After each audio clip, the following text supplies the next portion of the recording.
Good morning team, my name is Sleeping, and today I'm here to show you how to use the replay viewer system in Overwatch to make edits. I want to start this off by saying this is very easy to do and anyone is capable of doing it. You may not start out mastering this, but you can at least get your feet wet and learn the basics without any hassle. Even if you only slightly think you can do this sort of thing, I highly advise following along because it'll surprise you how capable you are of doing this. Without any further ado, let's get started. The first step we're going to need to do is adjust our settings in the controls.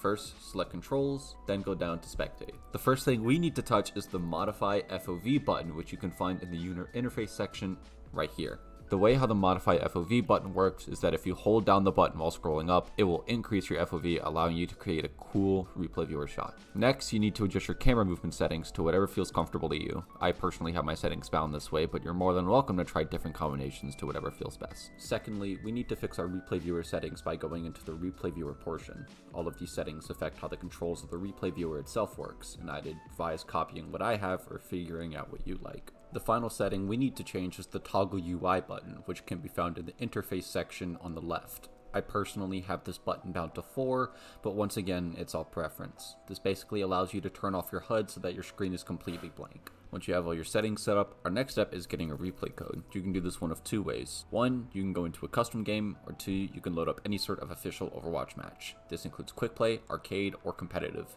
Each one has their own benefits, but for the sake of this video, I'm going to show option 1 and how to do it in its entirety. If you wish to skip to the part where we already have our replay code because you don't want to do option 1, please go to the time listed above. For those who want to watch, let's start. Firstly, you need to open a custom game and select the map you want to get your shot on. A personal favorite of mine is Hanamura, but any map works.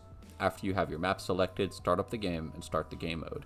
This will start the game, and from here on out, your actions are being recorded by the replay viewer system. Now this is where we start thinking of where to record our shot. The only thing I can say is just pick a cool spot on the map you think looks nice and go there. Once you have found your spot, this is where we will record our shot at. Do something you would think would look nice, like an emote or an action. Could be walking, could be reloading, could be shooting, could even be using an ability. Just spam it a couple times and that'll be it. The next part is one of the many quirks you'll find by using the replay viewer system. You can't just leave immediately after doing your shot. You usually have to wait around 30 seconds. I did my emote on Kiriko and proceeded to run around for 40 seconds waiting so that it'll get picked up in replay viewer. The fastest it renders is around 20 seconds, but it's better to wait some extra time instead of having to do it all over again. Now that we have our replay viewer shot, we now have to open this up in the replay viewer system.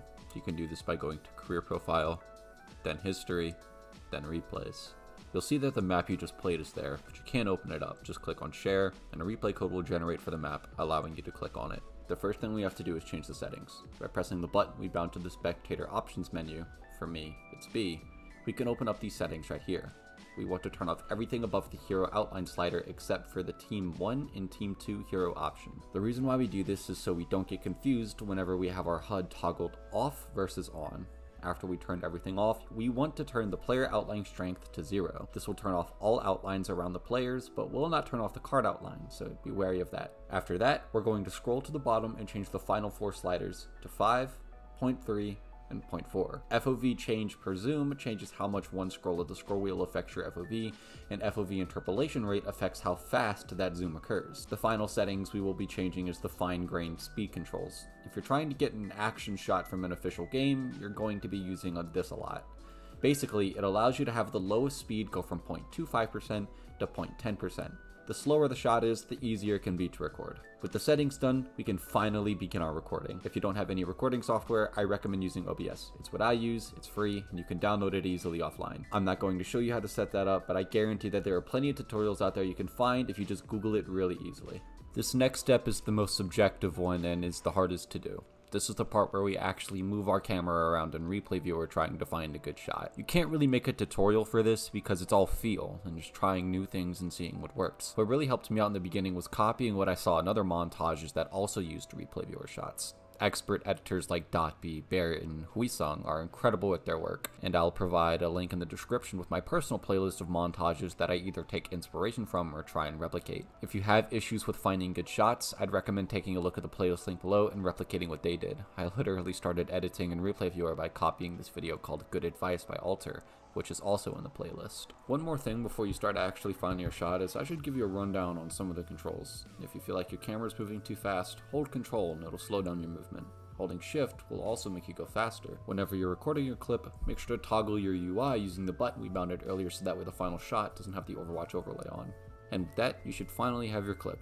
If you make anything using this video, please send it to me on my Twitter. I would love to guess whatever you make, and I love to see more people get into Overwatch editing. I do not care if you consider it bad, because the fact that you went out of your way to make something is incredible within itself. I love you all, and peace out.